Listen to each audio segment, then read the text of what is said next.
Hello, this is Julian with Coffee Reviews, and today we'll be reviewing the Caballero Geisha Wash Processed Honduras from Tim Wendelboe. And there's the bag right there. And Tim Wendelboe, based out of Oslo, Norway. And this coffee was a Christmas gift from my buddies Zach and Greg, so shout out to and thank you to Zach and Greg for this coffee. Now, this coffee has previously appeared on this channel back in 2020 during our 2020 Cafe Box Advent Calendar series, where it finished as my favorite coffee from the entirety of that Advent calendar. And I enjoyed the coffee so much that it ended up on our top 10 coffees of 2020 list. So I'm definitely looking forward to discussing a full bag of this coffee, as this right here is day 43. And recipe we went with for this coffee is Tim Wendelboe's recipe, which is a 15.38 to 1 water to coffee ratio. And they say as hot as you can go, so 100 degrees Celsius, about 212 degrees Fahrenheit. And I like this one best through the Chemex, which indicates a more medium grind. Now, in terms of roast profile for this coffee, this is very much in line with that true Nordic light spectrum, as this is a very light coffee. By almost all metrics and standards, think of this as a very light coffee. So with that out of the way, let's go ahead and start discussing this coffee.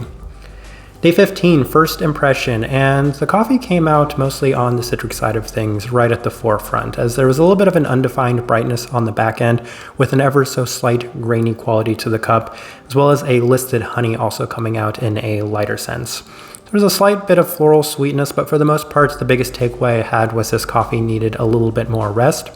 So we continue on to day 18, where I ran it through the Chemex for the first time, and the coffee felt significantly more open on this day, with the citric fruits skewing a little bit more on the sweeter side of things. Honey aspect is also felt in greater depth, as the cup does continue to remain bright, with a slight bit of bitterness that I associated with the honey, so a little bit of a honey bitterness to the cup. Day 21, ran it through the April dripper, and the coffee had been the best it had been up to that point, but it still didn't quite feel at its peak, as it felt slightly impacted by the herbal component that was kind of contrasting the hidden citric sweetness. There's a fair bit of herbality within this cup. I think that's something that's been consistent with this coffee for a very long time. Dark honey component continues to remain one of the more pronounced things within this coffee. So at this point, still haven't necessarily felt I've got the best from this coffee.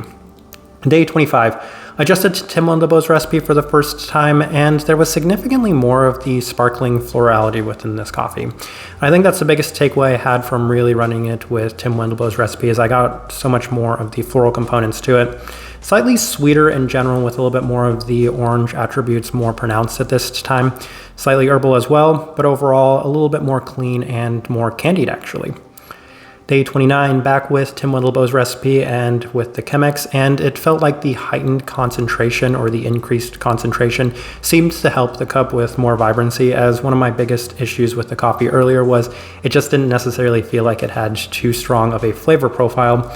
And at this time, it's coming out a lot more geisha-like, as there isn't quite as many of the citric components to the cup, but a lot more of the floral components, as well as that honey being a little bit more vibrant and a little bit more pronounced. Day 34, back through the Chemex again, day 32. Back through the V60 with Tim Wendelboe's recipe, and the coffee continues to remain slightly finicky, as the honey is once again one of the more pronounced components, with a slight nuttiness and herbality to complement it, so not as much of the floral component, as that felt more of a background characteristic through this brew method, with the honey being a lot more dominant on this day.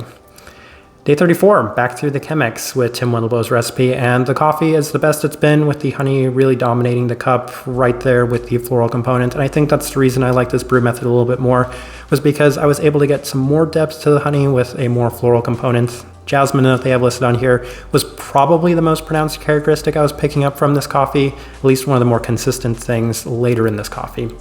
Herbality seems both complementary as well as contrasting of that strong floral component, as the citric component initially feels slightly grainy but settles off into an almost tang-like component. So the really sweet citrus, I don't know if I was ever able to get it to be as sweet as I would like. If anything, it felt more moderate and tame than I think I was expecting going into this coffee, to the point where it actually kind of tasted more like an orange juice for me than a very particular sweet mandarin. Day 37, the cup seems to be opening up a little bit more at this point, as the citric sweetness is a little bit more than it had been in the past, but still not necessarily overly pronounced. Floral components remain more dominant with nice clarity and a bit of brightness to contrast the herbality in the cup. One of the better days of the coffee. Here on day 43, I'm getting a very similar experience with it, but it's mostly because I just kind of settled on this being the best I was able to experience from this coffee. All right, let's go ahead and put up the tasting wheel so you can see what we're getting. And we have 2 level 5s, so let's go through those real quick. And we'll start with the finish level 5. And that's probably one of the more interesting things about this coffee is it has a very long-lasting finish to it. Even though this coffee for me isn't necessarily the most vibrant coffee out there, it seems to last for a very long time. And that's kind of that herbal finish that it has within the coffee, and also that very slight honeyed bitterness that's present within it. Both of those things really seem to give this coffee a long-lasting finish, one that I would not necessarily expect with this type of coffee, but for me, it has one of the more lasting finishes I've had from a coffee in a while. Florality, level 5, yes, and I think it kind of goes with 2 things. The floral honey component present within this coffee, as well as the listed jasmine, and given that that was the best thing I was experiencing from this coffee in terms of heightening it, that's what I continued to roll with up to the point where it was pronounced enough to get it to a level 5 mark. This is a very floral cup of coffee for me. That's kind of the direction I took this coffee though. Then we have a couple of level 4s. We'll start with the cleanliness, level 4. Yes, it's a very clean cup of coffee. I don't think at any point I felt it justified a level 5, and that's probably because I had a little bit of difficulty getting this coffee to be overly defined in terms of all of the flavor profiles present within it. Mostly thinking of that citric component because I think they have listed sweet tangerine, something along those lines. I think it's maybe sweet mandarin. I couldn't get it to be overly defined in this coffee, and I think that's one of the big sticking points for me as I was trying very hard to get that in a much more pronounced manner, but at no point would I ever say it was an overly sweet citric component to this coffee. If anything, felt a little bit more of an undefined citrus, and that's why the citrus is right there at that level 4, but at no point was I ever really sold on what type of citric direction I would put it in. And then we have a bunch of level 3s. We'll start with the sweetness out of level 3, and that was also the other thing was no matter what I did, I couldn't get the sweetness to increase in this coffee, and I was really trying to get that. Those were the 2 things I was trying for really hard in this coffee, was to get a lot more sweetness from it and a lot more of the defined citric component. But at the end of the day, I settled on it being a level 3 because the florality was really high, and I felt like I couldn't make any more adjustments to improve on that side of things. Acidity, level 3. Interestingly, it doesn't come out as the most bright cup of coffee towards the end, and that's kind of fine by me. It's not necessarily the most important thing. I can give or take the acidity in coffee in general, so it being there at that level 3 is probably a little bit more interesting to me because I honestly went into this expecting a lot more of that component.